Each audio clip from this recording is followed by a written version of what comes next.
Hola Estrella, bienvenido una vez más. El día de hoy te traigo una de esas historias que parecen sacadas de una película de Hollywood, pero que sucedieron en la vida real. Él era un oficial nazi austríaco que había sido asignado a trabajar en el tristemente célebre campo de concentración de Auschwitz. Ella era una joven judía eslovaca que había sido trasladada junto con su familia al mismo lugar. En circunstancias normales nunca se habrían conocido, pero el destino tenía otros planes para ellos. En mayo de 1940, tras la ocupación de Polonia, el gobierno alemán liderado por Adolf Hitler construyó unos 40 kilómetros al oeste de Cracovia el complejo de campos de concentración de Auschwitz, el más grande en su tipo y que albergaba a Birkenau, el mayor de los centros de exterminio de judíos, donde se hallaban las letales cámaras de gas.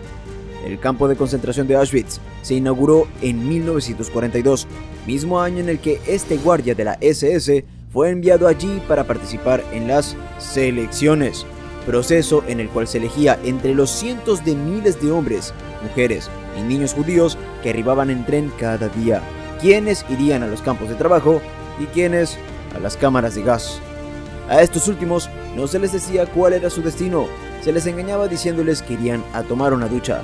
Les pedían que dejaran fuera su ropa y sus pertenencias, las cuales luego eran seleccionadas y enviadas a Alemania.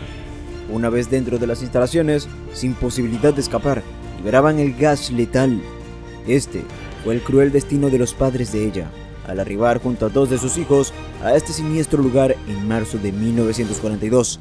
Su hermano mayor, en cambio, perdió la vida al intentar escapar del centro y encontrarse con la cerca electrificada.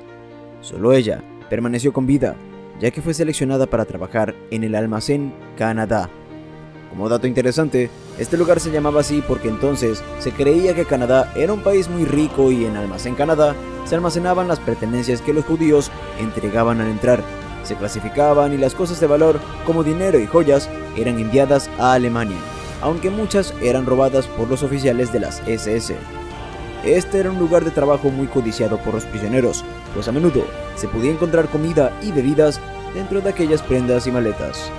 El 21 de marzo de 1942, el joven oficial celebraba su 20º cumpleaños. Para agasajarlo, una cabo, llamada Rita, recorrió los barracones en busca de una intérprete que pudiera cantar el cumpleaños del oficial de las SS. La joven judía se ofreció para hacerlo, pensando que esta acción podría salvar su vida. Lo que pasaría a continuación era una posibilidad entre 1.000.000. Con el corazón en un puño, ella se acercó al lugar donde él la esperaba. No se atrevía a mirarlo a los ojos, sabiendo que podía ser la última vez que lo viera.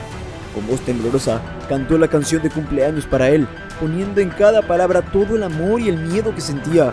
Cuando terminó, esperaba que él le diera la orden de marcharse, o peor aún, de morir.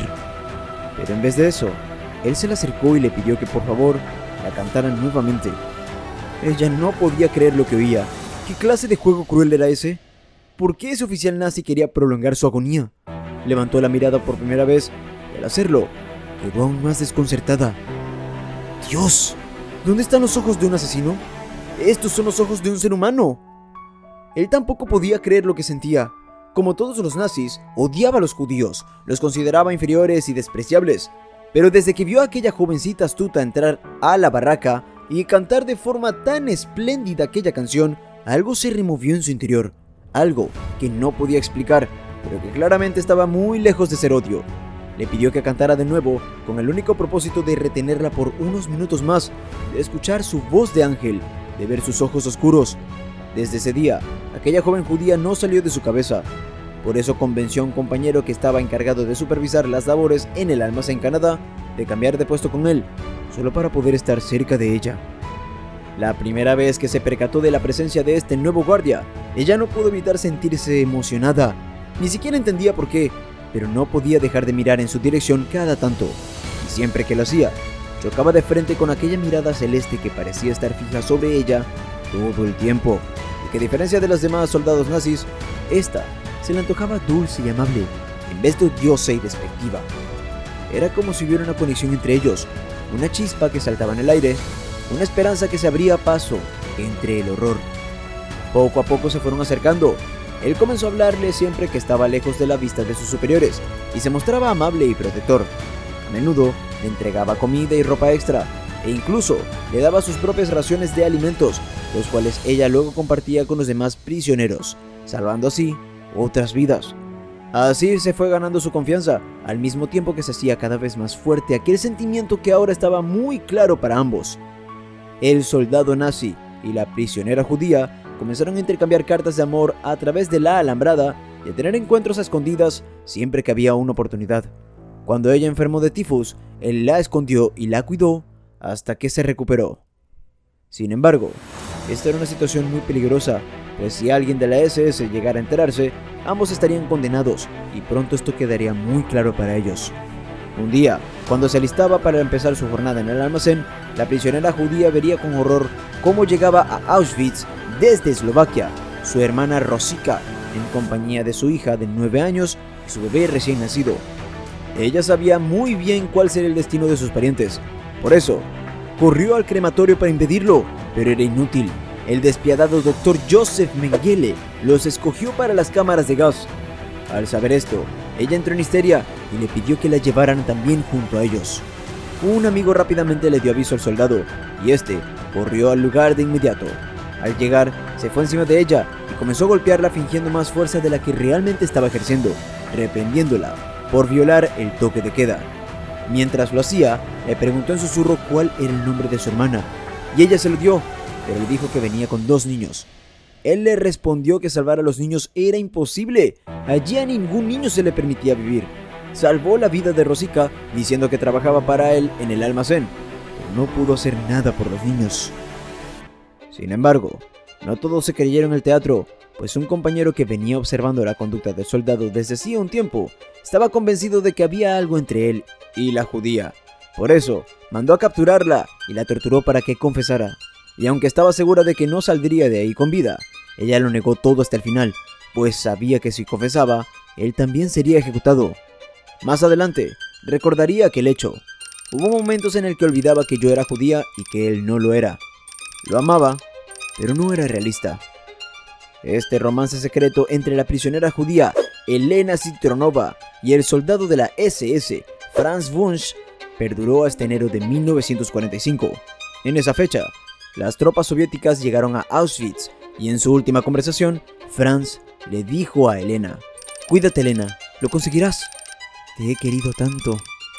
Luego se despidieron con un profundo y apasionado beso lleno de sentimientos encontrados y a modo de despedida final, ya que jamás volverían a verse, ¿no? Elena fue rescatada junto con su hermana y más adelante se casó con un activista sionista y se mudó a Israel, donde tuvo 2 hijos. Franz la buscó desesperadamente después de la guerra y le envió infinidad de cartas que ella jamás contestó. Al final, se fue a Alemania, donde también formó una familia, hasta que en 1972, a los 50 años, fue finalmente enjuiciado por crímenes de guerra. Allí, en ese juicio, ocurrió lo que todos estábamos deseando. Él y Elena se volvieron a encontrar, fuera del horror del Holocausto. Ella testificó a su favor, pero nunca lo miró a la cara, hasta que fue el momento de hablar de sus padres, su hermano y los hijos de su hermana. Allí, se derrumbó. Finalmente lo miró, pero esta vez con dolor y rencor. Después de todo, él también había sido partícipe de aquella abominación. Franz supo exactamente lo que decían aquellos ojos negros a los que tanto llegó a amar, y también se derrumbó. Fue el único momento del juicio en el que se le vio llorar y mostrarse arrepentido. A pesar de todos los cargos y testimonios en su contra, Franz fue absuelto de todos los cargos y quedó libre, pero él y Elena nunca jamás se volvieron a ver. La historia de amor entre Franz Wunsch y Elena Citronova, el soldado nazi y la prisionera judía, es algo que nos recuerda que el amor no entiende de ideologías, razas, nacionalidades ni clases sociales, y es capaz de florecer hasta en el lugar más oscuro y siniestro del universo. Si quieres otra historia que te ponga los vellos de punta, haz clic aquí.